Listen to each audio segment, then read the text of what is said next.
Bukan dati ni Ramon Magsaysay na pabagsakin ng Iglesia ni Cristo sa paraang nagpasaw siya ng batas noong panahon na yun sa Pilipinas na tanging ang Katoliko lamang ang relihiyon sa bansa. Ngunit lahat to ng relihiyon, mga kaibigan, gaya ho ng INC at saka ho yung Protestante ay mawawala daw ho. Kumbagay, di ba't namatay nun si Ramon Magsaysay dahil ho dun sa plane crash.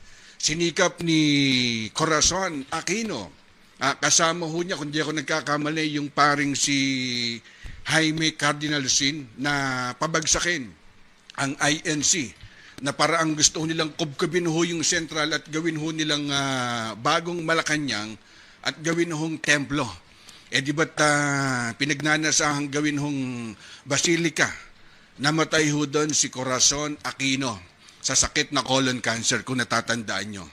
Gayun din ho, namatay din ho doon si Jaime Cardinal Sin dahil ho doon sa malalang sakit. Huwag nyo hong gigisingin yung higanting natutulog. Ito pong Iglesia ni Cristo. Kung gusto mong gumulo ang buhay mo, guluhin mo ang Iglesia ni Cristo. Iwan ko kung broadcaster ba talaga ito, si Ka-Rex. Pinakalat niya ang balitang wala talagang batayan, mga kapatid. Bakit walang batayan? Imagine, ayon sa kanya, Nubukan dati ni Ramon Magsaysay na pabagsakin ng Iglesia ni Cristo sa paraang nagpasaw siya ng batas noong panahon na yun sa Pilipinas na tanging ang Katoliko lamang ang ititirang relihiyon sa bansa. Ngunit lahat to ng relihiyon, mga kaibigan, gaya ho ng INC at saka ho yung Protestante ay mawawala daw ho. Kumbagay, di ba't namatay nun si Ramon Magsaysay dahil ho dun sa plane crash. so ibig sabihin, kalaban ni Magsaysay ang Iglesia ni Cristo. Pero ano itong Pasugo Magazine nila? Tingnan niyo, Pasugo Magazine nila. Si Felix Manalo tumanggap ng regalo galing kay dating presidente Ramon Magsaysay, nasa Hulyo 1964, pahina 27. Ang tanong, totoo ba ang sinabi Sinubukan dati ni Ramon Magsaysay na pabagsakin ng Iglesia ni Cristo sa paraang nagpasaw siya ng batas noong panahon na yun sa Pilipinas na tanging ang Katoliko lamang ang ititirang relihiyon sa bansa. Ngunit lahat to ng relihiyon, mga kaibigan, gaya ho ng INC at saka ho yung Protestante ay mawawala daw ho. nagawa ng batas si dating Pangulong Ramon Magsaysay para ang Katoliko lang ang opisyal na relihiyon sa ating bansa? Totoo ba na sa panahon nila ni dating Pangulo Corazon Aquino at Jaime Cardinal Sin, Sinikap ni Corazon Aquino, kasama ho niya, kung di ako nagkakamali, yung paring si Jaime Cardinal Sin na pabagsakin ang INC na paraang gusto nilang kubkubin ho yung sentral at gawin ho nilang bagong Malacanang at gawin hong templo. kaya nga nagtanong ako, broadcaster ba ito? Bakit? Aagawin ni dating Pangulong Corazon Aquino para gawin daw umanong Paraang gusto nilang kubkubin ho yung sentral at gawin ho nilang bagong Malacanang. pero may iba naman siyang pahayag para gawing Pinagnanasahang gawin hong basilika. ano ba talaga? Paraang gusto nilang kubkubin ho yung sentral at gawin ho nilang bagong Malacanang Ano ba talaga? at gawin hong templo. Ano ba talaga? Basilika Malacanang. May batayan ba ito? Samahan ninyo ako. Tatalakayin natin. Kasi manalingan, pag palaging inulit-ulit ay magmukha talagang katotohanan para sa ating mga kapatid na kulang ang kaalaman. Ang pagkadaya ay maranasan sa iba't ibang paraan. Pero napakasakit pag madaya tayo sa pananampalataya. Dahil nanganib pati ang ating kaluluwa. Viva Cristo Rey! Pro Dio et Ecclesia! Kumusta? Welcome. Itong inyong lingkod, Brad Wendell Talibong, muling magkasama ninyo sa pagkakataong ito. At huwag kalimutan na pindutin ang like at huwag din kalimutan mag-subscribe at pindutin ang bell button para updated kayo mag-comment at i-share ninyo. Sabi pa nitong si Karex, huwag ninyo yung gisingin ang natutulog na higanti. Ang tinutukoy niya, ang Iglesia ni Cristo. Ba't higanti ginamit niya? Alam kaya niya na yung higanti, fallen angel yan. Pagkatapos sinabing, Huwag niyo hong gigisingin yung higanting natutulog. Ito pong Iglesia ni Cristo. Kung gusto mong gumulo ang buhay mo, guluhin mo ang Iglesia ni Cristo. isa-isahin muna natin ito mga kapatid. Na-surprise ako dahil kung ikaw isang broadcaster, di ba bahagi yan sa ating pagiging broadcaster? Ang tinatawag na investigative journalism. Mag-imbestiga talaga. Pero, una, itong pahayag niya, Di ba't ang ABS-CBN lamang, di ba? Na magpapatunay na lahat ng lumalaban po sa Iglesia ni Cristo ay nawala. Kumbaga halos lahat ng lumaban. sabi niya, lahat umano na lumalaban sa Iglesia ni Cristo ay nawala. Ang ABS-CBN, patunay lang. Una, nawala sa ere ang ABS-CBN dahil sa pag-upo ni dating Pangulong Rodrigo Duterte, galit na galit siya sa ABS-CBN. Ang ABS-CBN, gamit si Marcolita na isang iglesia at alam niyo naman na itong kanilang tagapangasiwang pangkalahatan ay ginawang ambasador sa OFW ni Digong noon. No? Isa sa mga di nagustuhan ng INC yung iniulat ang pangyayari sa awayan sa loob ng iglesia. Diba ba? Daming mga ulat lumabas, in-interview yung mga natiwalag. So, kaya, hindi naman yon ibig sabihin na bias ang ABS-CBN. Samantala, nagsalita na ang isa sa tiniwalag na miyembro ng Pamilya Manalo ng makapangyarihang Iglesia ni Cristo. Sa kanyang paglantad kagabi, sinabi po ni Ka Angel Manalo ang kanyang pagbubulgar sa umano'y mga katiwalian sa pamunuan ng Iglesia. Isa pang nagpakilalang ministro ng Iglesia ni Cristo ang nagpatotoo sa mga aligasyon ng korupsyon sa pamunuan ng INC. Sa panayam ng DZMM, ibinunyag ni Joy Yuzon na matindi umano ang pagnanakaw sa abuloy ng mga miyembro na napupunta sa marangyang pamumuhay ng ilang mga opisyal ng Iglesia ni Cristo.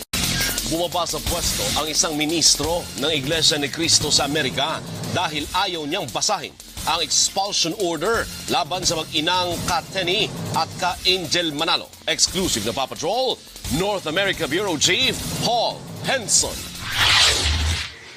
From now on, I will no longer be a minister. Napuno ng iyakan sa pagsamba na ito kaninang umaga sa simbahan ng Iglesia ni Cristo sa Fremont, California. Hindi naman yon ibig sabihin na bias ang ABS-CBN. Bakit? I-interview naman yung kanilang tagapagsalita. No? Mula umaga, nagsisinungaling na pala. Biglang ngayon nung lumabas dahil nagkabistuhan, ibig sabihin nagsasabi na ng totoo. Nauubos ang pera, wala na raw na ipapatayong mga kapilya. August of 2011, groundbreaking po iyon ng Philippine Arena. Since 2011 up to now, mahigit po sa 800 ang bagong kapilya ng Iglesia ni Cristo. Dahil kung bias ang ABS-CBN, yung tagapagsalita ng INC, dili na dapat interviewin, pero galit sila. At sa pagkawala sa ere, ang ABS-CBN umano ay isang halimbawa ayon sa kanya na talagang may mangyari sa mga kumakalaban sa INC. Di ba't ang ABS-CBN lamang, di ba? Na magpapatunay na lahat ng lumalaban po sa Iglesia ni Cristo ay nawala. Kumbaga halos lahat ng lumaban. Sige, isa-isahin natin bilang broadcaster mga kapatid. Kung sinubukan ni Magsaysay na pabagsakin ang Iglesia ni Cristo, ibig sabihin, kalaban sila sa founder, si Magsaysay at si Felix Manalo. Pero ang tanong, ano itong nasa larawan sa Pasugo Magazine ninyo? Kung saan sa kaarawan mismo ni Felix Manalo, ito may ibinigay si Ramon Magsaysay at may nakasulat pa dito si kapatid na Felix Manalo at ang Pangulong Ramon Magsaysay. Ito ay kuha sa isa sa mga nakaraang kaarawan ng una. So, sa kaarawan pala ito ni Felix Manalo, binigyan ng regalo ni Ramon Magsaysay na Pangulo noon. Pero ayon sa kanya, Di ba kung natatandaan nyo, sinubukan dati ni Ramon Magsaysay na pabagsakin ng Iglesia ni Cristo sa paraang nagpasaw siya ng batas yung panahon na yun sa Pilipinas na tanging ang Katoliko lamang ang ititirang relihiyon sa bansa. Ngunit lahat to ng relihiyon, mga kaibigan, gaya ho ng INC at saka ho yung protestante, ay mawawala daw ho. kung totoo at may kredibilidad ang pahayag niya, una, dapat pinakita niya ano na presidential decree na inilabas ni dating Pangulong Ramon Magsaysay na idineklara na ang Katoliko lamang ang magiging opisyal na relihiyon sa ating bansa.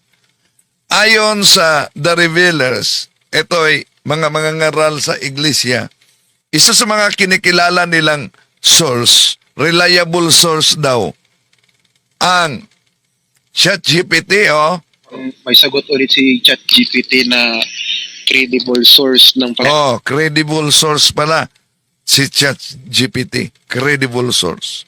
Kaya, tatanungin natin si ChatGPT batay sa pahayag nitong si Carex.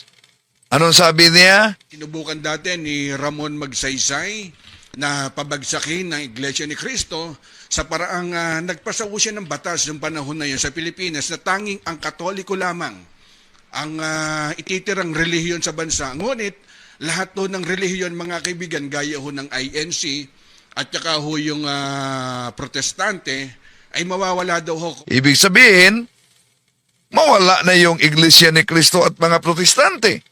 Okay. Di po ba, ayon sa mga mangangaral sa INC, ChatGPT, reliable.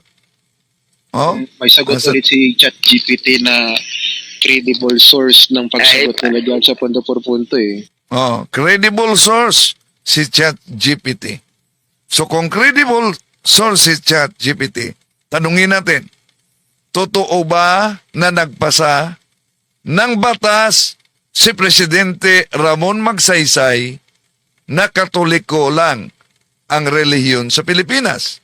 Ito po, mga kapatid, bansinin ninyo. Sabi dito ni ChatGPT, hindi totoo na nagpasa si Presidente Ramon Magsaysay ng batas na nagsasabing Katoliko lang ang relihiyon sa Pilipinas. Mga mahalagang katotohanan, sekular ang Estado ng Pilipinas. Ayon sa Ligang Batas ng Pilipinas, walang itinatag na opisyal na relihiyon ang pamahalaan. Ipinagbabawal rin ang pagtatanggi o diskriminasyon batay sa relihiyon. Ito ay nakasaad sa Separation of Church and State shall be inviolable. Article 2, Section 6 ng 1987 Constitution. At meron ding katulad sa probisyon sa 1935 at 1973 Constitution sa nasakop ng panahon ni Magsaysay.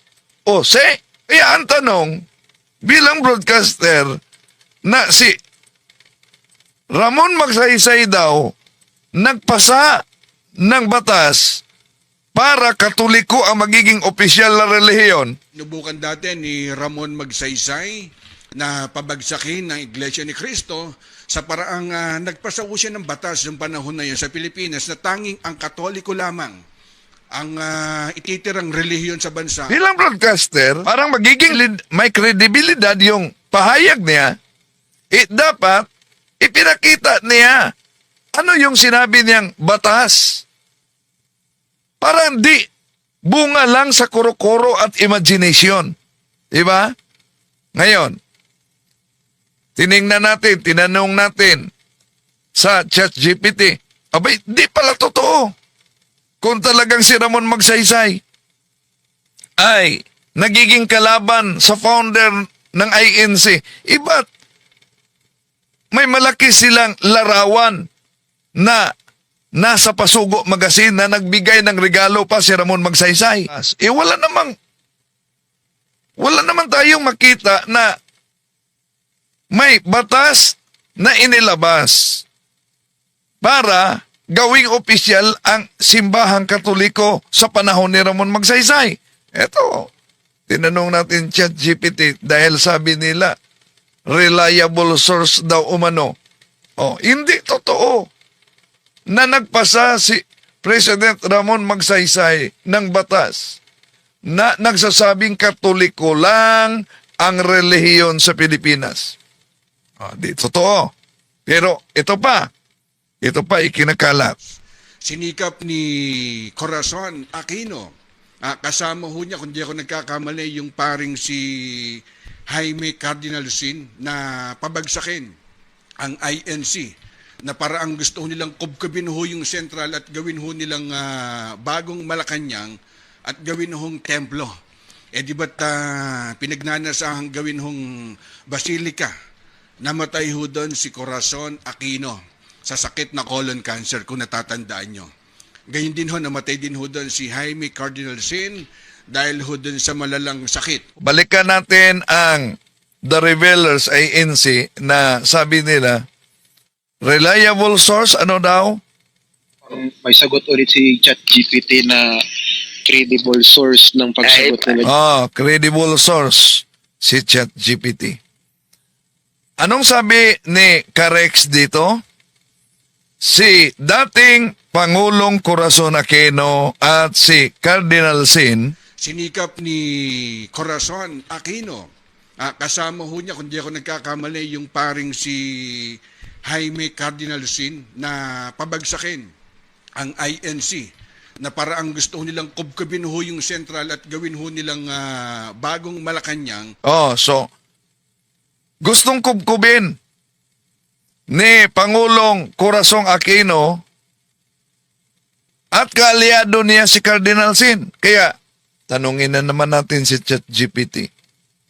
Totoo ba na may plano sina President Corazon Aquino at Cardinal Sin na pabagsakin ang Iglesia ni Cristo? Ito ang lalabas na sagot, mga kapatid.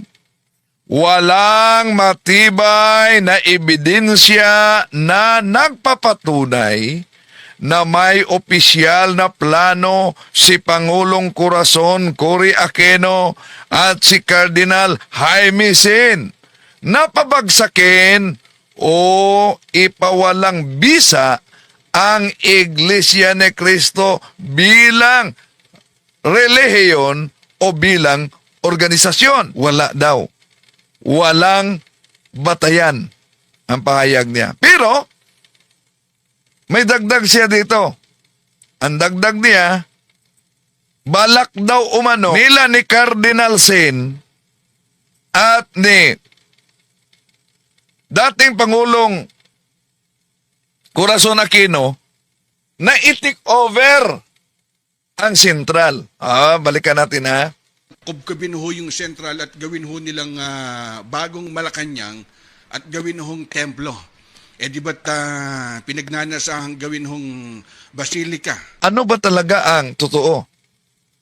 Kubkubin daw ang templo, central na templo sa INC, gawin. Para ang gusto ho nilang kubkubin ho yung sentral at gawin ho nilang bagong Malacanang. Pero may dagdag siya. At gawin hong templo. Di ba't pinagnanasahang gawin hong basilika? Anong totoo? Nagnanasahang gawin hong basilika. O gawing Malacanang. O nilang kubkubin ho yung sentral at gawin ho nilang bagong Malacanang. Sa chismis na ito, na ikinakalat, yun daw ang dahilan kung bakit namatay si dating Pangulong Corazon Aquino at si Cardinal Jaime Sin. Namatay ho doon si Corazon Aquino sa sakit na colon cancer kung natatandaan nyo. Gayun din ho, namatay din ho doon si Jaime Cardinal Sin dahil ho doon sa malalang sakit. Tatanungin naman natin si ChatGPT, totoo ba na may plano si Presidente Corazon Aquino at Cardinal Sin na agawin ang sentral ng INC? Ito ang lalabas, mga kapatid. Walang matibay na ebidensya o dokumento na magpapakita na totoong plano ni Pangulong Corazon Aquino at ni Cardinal Sin na agawin ang Central Temple o sentro ng Iglesia ni Cristo para gawing New Malacanang o Basilika ayon sa mga nasisiyasat na sources. Wala dong batayan. Ang pahayag niya. Ito pa. Nakipagtulungan ho doon si Laila de Lima sa mga natiwalag ho na INC para ho pabagsakin yung pamamahala ng INC o yung Iglesia ni Cristo at ipinakulong ho ito, di ba? Ngunit doon ho sa kasamaang palad, si Laila de Lima po yung nakulong. May plano daw umano si Laila de Lima na ipakulong ang INC. Totoo ba yan? Matapos ang mahigit 7 taon, lusot na sa lahat ng hinarap niyang drug case si dating Senadora Laila de Lima. Sa desisyon ng korte, sinabi nitong bigo ang prosekusyon na patunayang guilty si de Lima at iba pang akusado. Pwede bang makulong kung walang kaso? Diba? Maliban lang ni ka Angel. Dahil sila mismo ang nagpared sa tahanan ni ka Angel at nakuhaan ng iba't ibang klaseng barel. Kumpiskang matataas na armas na nasamsam sa bahay ni Ka Angel Manalo, iniharap na sa media. Ibabalitan sa atin ni RH24, Edmar Estabillo. Inilantad ng Quezon City Police District sa media ang matataas na kalibre ng baril, bala at mga explosive devices na nakumpiska sa isang gusali sa Tantansoro, Quezon City, kung saan nakatira ang narestong si Angel Manalo, isang tiwalag na INC member.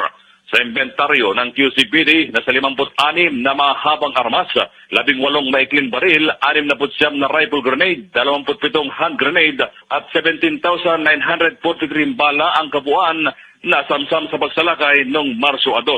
Ayon kay QCPD Director Chief Superintendent Guillermo Alazar, voluntary surrendered ang mga naturang armas ng bigyan ng permiso ang INC ang pulisya na magsagawa ng search operation dahil sa hinalang may mga kontrabando ang naturang abandonadong lugar.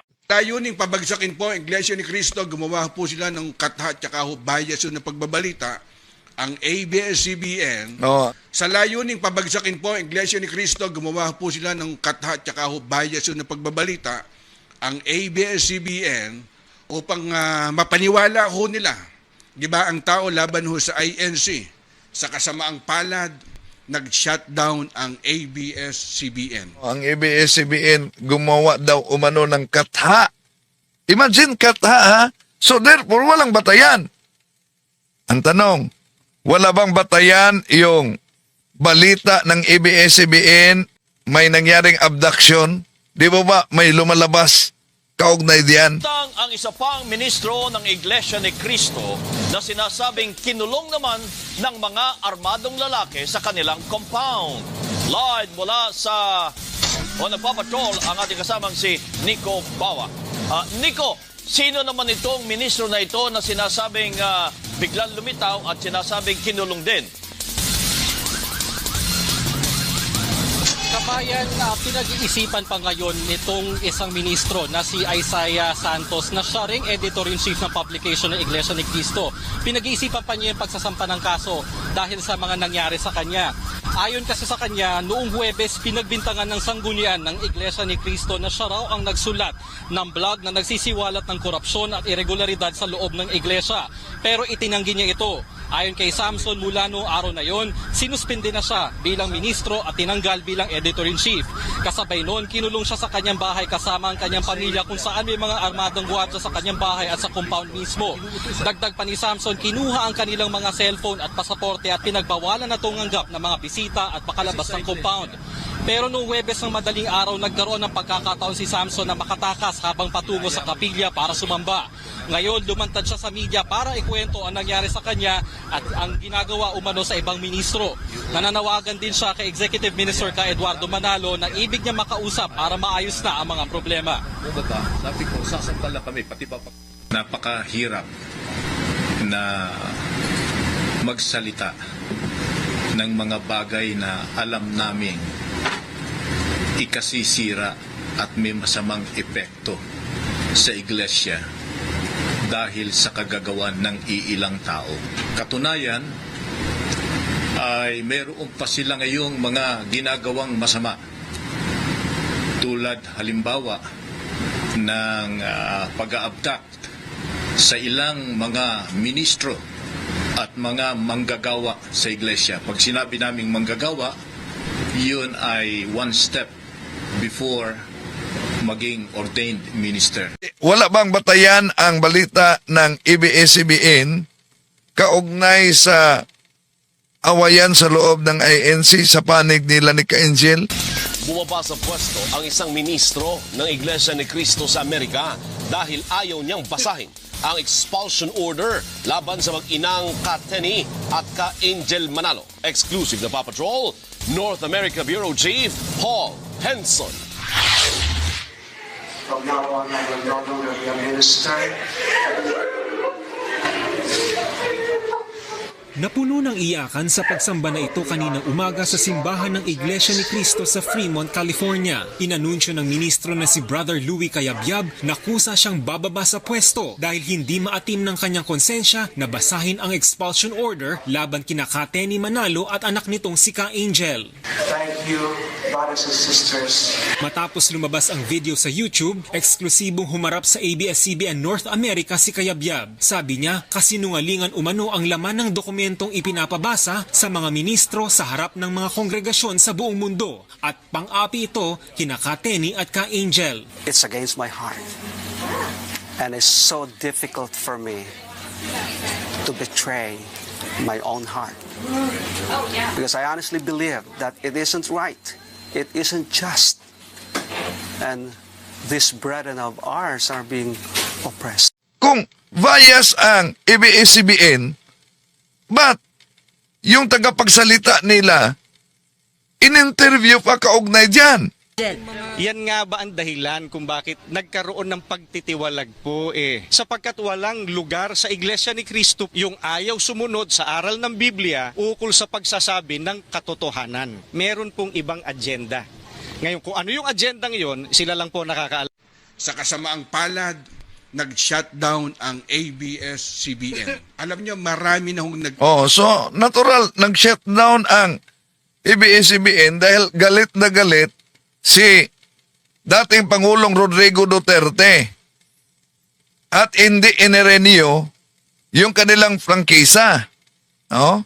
At sa pagsisikap naman ni Congressman noon na ngayon Senador Rodante Marcolita, yon successful sila. Dahil galit na galit si Pangulong Rodrigo Duterte, dating Pangulong Rodrigo Duterte sa ABS-CBN. Tulad sa Rapplers noon, kaya may iba't ibang mga kaso, ang problema nanalo lang ang Rapplers. Ngayon, punta tayo kay Senador Laila de Lima. Totoo na nakulong si Senador Laila de Lima sa mahabang panahon. Nakulong talaga siya dahil sa mga patong-patong na akusasyon. Pero ang tanong, ano nangyari ngayon? Di po ba pinawalang sala si Senador Laila de Lima sa patong-patong na kaso? pinagtibay. Pa ngayon, pinawalang sala siya. Oh. So, tuloy. Naggumibaho sa INC, lahat to sila hindi ho nanalo. Oh. So, lahat sila hindi nanalo, planong gigiba sa INC. Ano ba tayan na si si Congressman na ngayon, Laila de Lima, nagplanong gigiba sa INC talaga? May batayan ba siya o katulad lang sa ulat niya ni dating Presidente Ramon Magsaysay?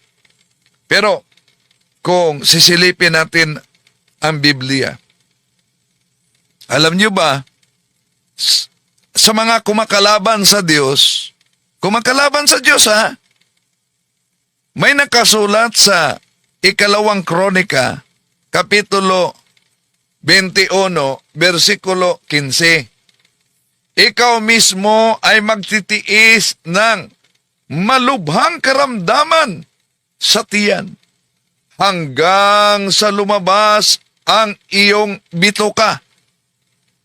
Yun ang mabasa natin sa Ikalawang Kronikas, Kapitulo 21, 15, sa mga kumakalaban sa Diyos. Tanong, di po ba ang founder ng INC na si Felix Manalo ayon sa Pasugo Magazine nagkasakit kaugnay sa kanyang bituka? O ito, Pasugo Magazine, Mayo-Hunyo 1986, pahina 21. Hindi ba si Arius sa grupong Arianism na nagtuturo na si Kristo ay tao, hindi Diyos, ganon din pumutok ang kanyang bituka? Hindi ba si Judas sa Gawa Kapitulo 1, versikulo 18, si Judas na ipinagkaluno ang Panginoon, di po ba pumutok ang bituka? Eto, Judas 1:18. Ang kabayaran sa kanyang pagtataksil ay ibinili niya ng lupa. Doon siya nahulog ng patiwarik at sumabog ang kanyang tiyan at lumabas ang kanyang bituka.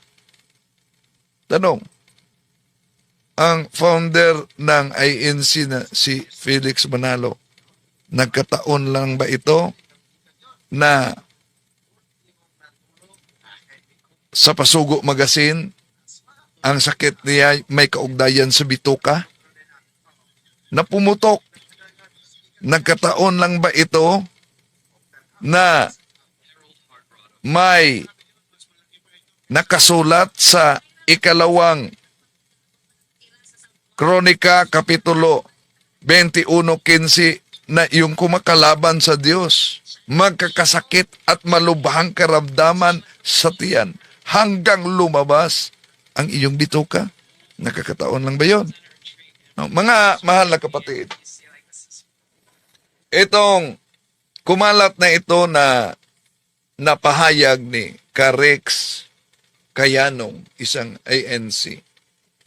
Sinagot lang natin, nilantad natin. Imagine, si dating Pangulong Corazon Aquino at si Cardinal Jaime Sin nagplanong aagawin ang Central Temple ng ANC para gawing Malacanang o gawing umanong basilika. May batayan ba? Hindi. Yun ay kuro-kuro lamang. Walang batayan, mga mahal na kapatid. No? So, ulitin natin, di natin layunin na saktan ang damdamin sa ating mga kapatid sa INC, pero dapat sasagutin din natin itong ikinakalat nila, mga kapatid. Dahil alam niyo naman, ang kasinungalingan, pag ito'y palaging inulit-ulit, ay magmukha talagang parang katotohanan, lalo na sa ating mga kapatid na kulang ang kaalaman.